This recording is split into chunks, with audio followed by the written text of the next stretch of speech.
I'm Justin Lesko, Brazilian Jiu-Jitsu brown belt and former pro MMA fighter. I have a very interesting guest today that I am very excited to talk to. This is the first guest in the audience request series, and I am really glad the audience for this show has such great taste. And I don't just mean because you like this show or my guest today, but because people keep telling me how much they love their Epic Roll gear. If you haven't already, you need to check out Epic Roll at epicrollbjj.com and use the coupon code podcast15 to take 15% off gis, rash guards, hats, joggers, fight shorts, coffee mugs, anything you'd ever need in your life. Epic Roll has you covered. Don't spend more money on grappling apparel that was not designed by grapplers. Epic Roll is made by and for grapplers, and that's why it's exactly what you need to look your best both on and off the mats. Give Epic Roll a follow on Instagram at epicrollbjj and use the code podcast15 to get 15% off at epicrollbjj.com. My guest today is a Brazilian Jiu-Jitsu black belt who is an IBJJF American Nationals no-gi champion, just won third place at the Who's Number One Championship a few weeks ago, and whose pass and trap Kimura control instructional is currently available on BJJ Fanatics. I'm very excited to talk with him. Please welcome to the show, Haisam Rida. Haisam, can you hear me? Yes, sir. I can hear you. How are you doing? Hey, good. How are you? Thank you so much for coming on the show, man. I really appreciate it. Nah, thanks for having me, man. Really, it's an honor to be on your show. I appreciate that. You know, I put a post up on Instagram. I don't know if you saw that you were tagged in it, but I basically just said Hey everyone, who should I talk to? Who do you want to hear from? And I got a lot of comments and messages that all said that I needed to talk to you. So I appreciate you coming on and getting back to me. Hey, I'm happy. Like a lot of people tagged me in it. I kind of saw a couple of ones, and I didn't think you were gonna reach out, but you actually did, and it's an honor for sure. Yeah. My number one strategy for getting guests on this show is to just send direct messages to people on Instagram and hope they respond. So It worked out this time. Yeah. How are you doing, my friend? I'm doing great. I got a little update today, so I'm just chilling at home. It's been pretty nonstop for you so far this year, and I'm going to get there. I'm going to ask you about everything that's coming up next, but the first thing I always ask people when they come on the show is just, how did you get into jiu-jitsu? How did you start grappling? Mm-hmm. I'm originally from Ghana. That's where I was born. I lived in Ghana until I was 15. I don't know if this is the light is right. Let me try now. It's 2021 podcasting. It's Zoom. Everyone knows that the video is not going to be super great because, we can't be in the same place. But one day, next time you come on the show, we'll be in the same room. But sounds great. All right. So back to the question. So originally from Ghana, I lived there until I was 15. And at 15, my dad had a job opportunity in Japan. So he moved us all, me and my brothers, to Japan, and my mom as well. And, while being in Japan, I didn't have anything going on at the time. I was waiting to get into high school. I had difficulties learning the language, So actually, at that time, my dad's boss, his name is Yamada-san. He was my first BJJ instructor. And so he was into jiu-jitsu, right? And around the same time I moved to Japan, he was starting his own academy, like a gym. So I remember one time, we all got invited to have dinner together, like a barbecue thing that we had. And once he saw me, I was 16 at the time, but I've always been the tall guy, they call me the giraffe. So, when he saw me, he was like, man, you gotta do jiu-jitsu. You have the length, you have the reach, and he was talking something at the time, to be honest, I really didn't understand. But like I said, I was waiting to get into high school at the time. So I was like, man, whatever come my way, anything I could do to kill time, I was going to do it. So initially I got into jiu-jitsu just, through my dad's boss at the time, while waiting to get into high school. And one thing led to the other. I got addicted to it. And 11 years later, I'm still doing it. Yeah, I think that's pretty much the way it goes. If you start jiu-jitsu, you either get addicted right away and want to do nothing but jiu-jitsu, or you realize it's not for you. And there's not a lot of middle ground. But yeah, that's very true. Now, when did you come from Japan to the United States? From Japan to the United States, actually last year, November 17th. So I'm almost gonna hit a year now. Next month's gonna be a year. So the pandemic happened last year, and I was just like frustrated. And just to give a little bit of backstory, being my nationality being Ghana, like getting into the States hasn't been very easy. It's been really, really tough. And once after like trials, I got rejected like 6, 7 times. I don't really remember, but then I did quintet, and then I got a lot of support that finally made me get into the country. So I visited in 2019. I was in Henzo Gracie. I trained a little bit for like 2 months. So I went back to Japan. Hoping to come back. And while I was there, like the pandemic happened. 2020 around February, like Japan was around February. Everything shut down. So it was a little bit more frustration. I'm like, man, I've been working so hard to get this visa to make it to the States, to compete at the highest level of jiu-jitsu. And the world literally like kind of shut down at the time. Yeah, So things kind of got in your way a little bit that you couldn't really control. yes, that's very right. And for me, it was a lot of frustration. So I had a friend who we worked together before in Carpe Diem, Tokyo. And he started his own gym here in Detroit. So I reached out to him, and he was like, "Yeah, let's do it. Come true." And Yeah. that's how the move happened. Yeah. Are you enjoying yourself in the U.S.? I know it was a big hurdle to get here, but has it at least paid off, you think, being here? Yeah, it's paid off really, really huge. It's all been worth it. Like it took a lot of hard work and a lot of trials, but I finally made it here, and like my career has been taking off ever since. And I've been more active in my jiu-jitsu career. I've been competing more. I've been on all this pro events and stuff, and yeah, I would say yes, it's been really, really successful so far. Yeah, you've had a lot of success. You had the American Nationals Championship. You've done Who's Number One a couple times. You had that really nice submission over Orlando Sanchez a few weeks Yeah. ago.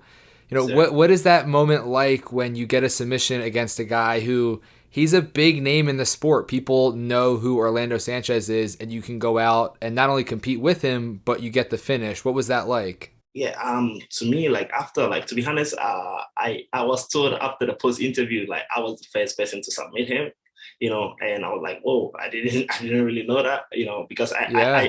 know Orlando Sanchez, he's like OG in the sport. I was still like a purple belt or something like that when he won the ADCC, you know, in 2015, and like I used to view them like, yo, these are like the real deal, like, it's like it's not even within my reach, and then to finally make it to the state and like get the opportunity to be on the same card, to me that alone was like huge, and Yeah, absolutely. when I Just to be was, out there with them. yeah, like, and when I step on the mat, I was like, yeah, what's the worst that could happen? Yeah. The Right. the ADCC veteran, he's faced literally every star there's on. I'm just gonna go there and do my best, and well, my best is getting the submission. And everybody who knows me or who watches me, I've never been a guy who like win fights through the point. It's like either I go for the finish or get killed while going for that. It's like nothing in there. So, um, you know, and I hit a couple of moves. I got him to get into the turtle position, and like I'm very confident when I get to your back, no matter who you are, I'm gonna finish it. Yep. Like Yep. Yep. getting the back is not an easy position, And when you get it, when I get it, like I want to utilize it. I want to make sure that I finish it. So I don't know if you saw the fight. I tried to get into like the inside sankaku, like the double trouble position. And he was really strong, more experienced. A little bit of movement. I lost everything. I was like, whoa. So I just gave up. I came up on top while he was still in turtle, and I feel like he probably didn't expect me to wrap my hands around him like I did quickly. But I'm I'm not just a big guy. I'm pretty big, and like the years of training in Japan with smaller guys made me focus more on techniques, just like not to focus on my size or like weight. So I can say I'm a big guy with like a lightweight movement. So when I saw the opportunity, I knew it. I knew that I was gonna catch it. I was gonna keep him there as long as I could. Right, And right. submission came in fast, Yeah, really and fast.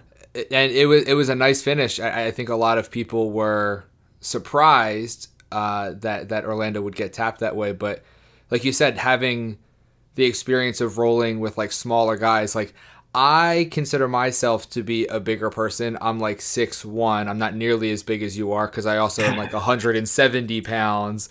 But I know what that's like of frequently being the taller guy in the room. I'd imagine you're always the tallest guy in the room when you train. I've always been the tallest guy in the room. Yes.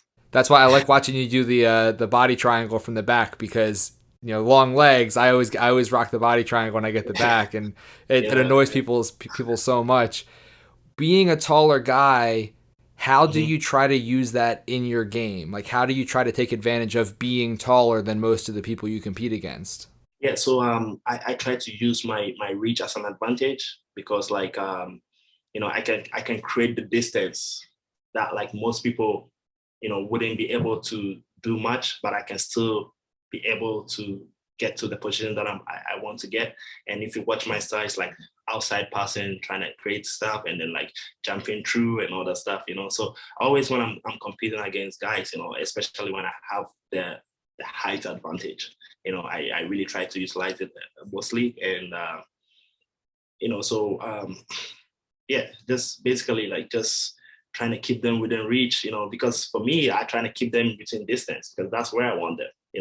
And some guys, they try to hard like the pressure passing, that like the guys that I don't really, I hate going against guys that like to close that stuff, Me too. because I that, hate that. Like, get off me. Like, give me a little space. Like, I'm yeah, used to making a little room. yeah. So, so yeah, you've been like 6'1", like you said 170. So you really understand. You're really like a very big guy for your weight division. So Yeah. and I'm pretty tall. Like I'm 6'5" and for my height, and I compete under 205 mostly. I can still do heavyweight if they need me to, but like it's very rare to find people like my height and skill set to be around that same weight class. And Yeah, absolutely. yeah, I'll say that like the years of living in Japan made it like my diet hasn't been as big. Actually, to be honest, moving to the States has been like I had to do a lot of adjustment to maintain my weight because the diet here is just like the bigger portion. But Yeah. yeah, so I always feel like I have the height advantage in my weight class, and that's like what I try to like utilize even when I'm playing guard. I know when I just by having my knee up, I can keep the guys in distance far away as much as I can with. And when I'm ready to close, I can close the distance quicker than most of my opponents expect. So yeah, I just try to use whatever I can, my height and like controlling them in the distance, and then close it when and make them work to try to close the distance. And while they're doing that, I'm already, plotting the next move. So while they're defending to close the distance, I'm already like trying to pass the guard or like, set up some acrobatic move, something like that. So yeah, and I feel like my height really, really helps me to set up moves like that. Even when I'm not closer to them, I can still make an impact. So yeah. Now you've had a lot of success with like the Kimura Trap. I've seen you use that a lot to transition through positions, not only just finishing with Kimuras, but you set a lot of stuff up that way. And you have your instructional on BJJ Fanatics, right? The Kimura Trap. Yeah, so with the Kimura Trap, like I've been really successful with it, like mostly since I moved here and like doing most of the competitions, and with the Kimura Trap, it's like, you know, instead of like trying to pass the guard the usual way, trying to like clear the legs, the hip line, the knee line, or the normal Yeah. stuff, and Yeah. trying to Yeah. and then move and then get to the side. I'm like, okay, I have the length, I can control the hands while they still have their legs on my hips or wherever it is. And that's like one of the moves that I started to work with my friend here, David Carmel, when I moved to Detroit. He's not like the tallest guy. he's like 5'7", 5'8", I think. And he, when I first moved in, he started teaching that. I'm like, this is actually really good, And when I did it in practice, I was getting more success with it. But like, okay, how can I make this my own thing? So if you watch most of my fights, it's like I pin the arm down, like trying to fake that I'm moving to the other side and then switch sides to get to the arm, to set up the Kimura from where the most of my opponents not expecting. And I would say it's like it's easier like to do it with my length too, as sometimes, because the traditional like Z guard or whatever, like they feel like most people are gonna stop there trying to build with that Z guard, But for me, it's like, okay, I'm not gonna deal with that. I'm just gonna jump through that, So yeah, and in practice, I got a lot of success with it. And when I did my first American National, when I first moved here, I got some success with this. So I'm like, okay, so I just started practicing it and then trying it in different scenarios, and see different reactions and how am I gonna get to that. And yes, it's been really successful so far. But the problem is like, I feel like everybody kind of knows that now. So it's getting hard to do that. So yeah, but that's the sport. I just gotta keep on building and keep on switching my style and keep on working on new stuff. Yeah. Yeah, that Kimura grip, I've seen you do it a few times where you use it to set up your pass, and then you almost pass directly to the back because the way you have the grip established. And then from the back, you can immediately transition to like a traditional armbar or attack, switch back to the Kimura. It's like a really powerful grip. I'm a little annoyed with you because I play Z-Guard a lot, so the more people who start doing the Kimura Trap, it's worse for me, but, I'm not going to ask you to take down your instructional, I guess. You can leave it up. But yeah. When I first got when BJJ fanatics reached out for me to make an instructional, so I was like, okay, what could I make now? What is it that could make people more excited, like something to look forward to? So I kind of went to my Instagram trying to connect with the fans and like, hey, if I should like release an instruction, what would you guys want to learn from me? Just to get an idea. Right.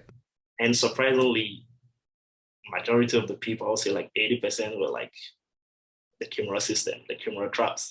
And that's what they saw. Like I hit it on the Who's Number One American National. I think my final fights, I hit it to go that. So like I've been really successful with it. So the people requested for that, and I was like, okay, let's put that out there.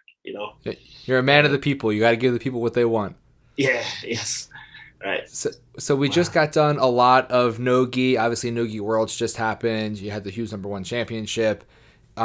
What is on the schedule next? Are we going to see you in the gi competing some more, or what do you have planned? Yeah. So like I said, coming from Japan, I've always been a gi guy. I competed in the gi a lot. I've done mostly gi, but honestly speaking, right now it's like, it's shifted to no-gi now. Like all the pro events or like the money fights is no-gi, and like it's not like I don't like no-gi. I always train, but as much as the gi, So so no-gi is there, but like right now, I still have a couple of events that I'm gonna do, which maybe I can share some right now. I don't know when it's gonna publish, so I don't want to get you in trouble. Don't get yourself in trouble. I mean, I would love to have the breaking news, but I don't want to get you in trouble. Yeah, but like most of the stuff, like the Who's #1, obviously they want me back on there. Some in not the next one, but like the one after that, and events like the SUG, like Submission Underground. They reach out, and I'm actually going to compete in really soon, which is going to be announced really soon. So I feel like right now all the offers I'm getting is no-gi. Yeah, right. And I'm sure you've been the jiu-jitsu guy. You already know the struggles and stuff like that. And you got to go where the money is. You go where the money is. You get it. You get my point. So if I can actually compete and like make some money from actually jiu-jitsu, then I just gotta go with that, and I gotta pay the bills somehow. So So right now it's like I love the gi. I will compete if I don't have anything going on, if my schedule is kind of dry, and there's some gi tournaments. Like I did the gi tournament that was held in Detroit, the IBJJ of Open in Detroit, Open the gi. I competed in it because around that time I didn't have much going on, but same, if I have the money fight, I'll You gotta always pick take the it. money fight. You gotta Yes. take the money fight. Yeah. I gotta take the money fight. Now, money fight that I want to see that I'm disappointed that I haven't seen yet, and maybe after this comes out we can get a renewed interest. But you versus Keenan, I've been waiting to see this fight. You and Keenan Cornelius. It hasn't happened yet. What do we need to do to make the Keenan fight happen? Yeah, I feel like it's up to Keenan, man. Like, Yeah. you know, Because we has he almost responded at all to you? Has he responded to your request for the match? so far now. I mean, Yeah. one time I kind of like, after I did my Who's Number One debut, they kind of asked me who I would like to go to. And like me being a tall guy, a lanky star, like Keenan has always been someone that I kind of looked up to because with his star and his length, I'm like, okay, that's the guy I can like steady because we kind of have similar body type, even though I'm a little taller than he is, and I've always been a fan, So after that, my first debut on Who's Number One, I got a win on that, and they asked me who would you like to go against. So like, yeah, I just fought Keenan Student, but like it's always been a dream for me to share the match with Keenan. And once again, I just lit it out there, and actually they made that fight happen. I don't know if you remember, like it was Yep. announced, everything was said, and literally 4 days, I think 5 days or 4 days before that, I got the email or not, like Hollywood Mike, Mike C Yeah. was the guy who, set up the fights, messaged me like, hey, I got unfortunate news, Keenan is out, he got a back injury, but you're gonna have to fight one of his students again. So I went from like almost the co-main events to back to prelims, which is like, man, Yeah. this, It's a bummer. It's a bummer. like I've been training so hard for this fight, but like injuries too is part of the sport. Like it Yeah. could happen to Nothing you can me. do. Yeah. Yes, it will happen to me. It happened to him, and and he's been having some back issues apparently, and so I was like, okay, I'm just gonna fight this guy, and then after that, maybe we get to go together. But then, I made some requests. I tried to like call him out on my stories and stuff. So far, nothing. It'll happen if you keep beating people like Orlando Sanchez and you keep beating the top guys, like Yes, it'll yeah, happen eventually. eventually, yes. I'm a big Keenan fan too. I always say that technique that I do in the gi is probably stolen from Keenan, and then technique that I do no gi I probably stole from Lachlan Giles. So I would also love a chance to go against either of those guys, but unlike you, I don't have a chance to beat them. So I'm hoping that you can bring it home for us. But it'll Yeah, happen. It'll happen. yeah, hopefully, and I feel like, just like you said, a lot of people want to see that fight. A lot of people were disappointed when the fight was like, you know, it didn't happen. So yeah, like for me, I'm ready to go whenever. Well, I will put out, like I always do, I'll put out clips of this episode on Instagram. So I'll tag him in a few, and Yeah. maybe your favorite jiu-jitsu podcast is all that you needed to get the match with Keenan. For real, yes. Let's make it happen. The fans deserve this. At least you cannot tease the fans like that. Like everybody got excited. Like 4 days before the fight, you pull out, and then it never happens. It's kind of like too much went into this, too much like finally, and it didn't happen. And everybody's like still wondering like what could have, but it's not like something that we can do it again. We can actually reschedule and then set up a time. So once again, it's like up to Keenan. If he really wants to do it, I'm all in. I'm ready. I'm ready. I'm ready to go whenever. Now, Haisam, before I let you go, if anyone isn't following you already or doesn't know where they can find you, just give me all the information about where people can find you. Yes, I'm more very on Instagram. Like I'm very more active on Instagram, I'll say. So you can follow me on Instagram, Haisam AJJ. That's where I try to connect with the fans. Trying to like something for them to look forward to. Like listen to them, like what type of instruction they want. So yeah, if you guys are interested in following my career, please Haisam AJJ. Follow me on Instagram, and I on Facebook as well. I got a page, Rida Haisam Official. So yeah, I post all my fight updates, all the techniques and the stuff like that, all the stuff out there, and yeah, there's gonna be big news. I have a lot of stuff that I'm working on right now, which I cannot really talk much about it right now, but just be a witness, follow my Instagram. Well, I will link to those below in the description for this episode, but you have to promise me that once you can talk about those things, you come back on and we'll talk about them once you're allowed to. Sir. Yes, sir. I promise you we're gonna make that happen. Yeah. Perfect. Haisam, I got a lot of messages, like I said, asking for you to come on the show. I do really appreciate you coming on. I look forward to maybe next time we can be in the same room and maybe we can get some training in and you can beat me up and I'll never post the footage of it ever. Nah, I don't know about that, man. I don't know about that. Like sometimes the most humblest guys are the problem, So yeah, but like definitely I would like to share, the match with you. We get to train, like that's all I do, that's all I do. And like, meeting new people. And to me right now, I'm still new, relatively new in the States. Majority of the people still kind of don't know about me yet. And it's not because I don't think it's my skill set. I've had some obstacles that I have to overcome. My nationality, having to enter into the country, it's been really, really hard. So, all the way from blue belt through brown belt, I never got to compete on all the big stages. I only got the opportunity once. I got a black belt. So now I'm here. I'm not taking it for granted. And like everything like that, even like you having me on the podcast, like it's huge for me. This is like living a dream, and even if it's just one person that gets to see me or hear about me, and, that's how I'm going to build my brand. That's how I'm going to build my name. So really, really appreciate that. Listen, man, I had to get you on before you get too famous for me and before I'm Yes, not sir. worth it for you. But Haisam, thank you so much, man. I will talk to you shortly. Okay. I appreciate it. Sure.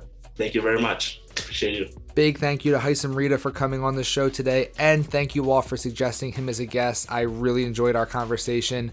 There are a lot more interviews coming, and if you don't want to wait and you want to see them as soon as I finish them, please check out our member area below for early access. Thanks so much for watching. I will see you all in the next video.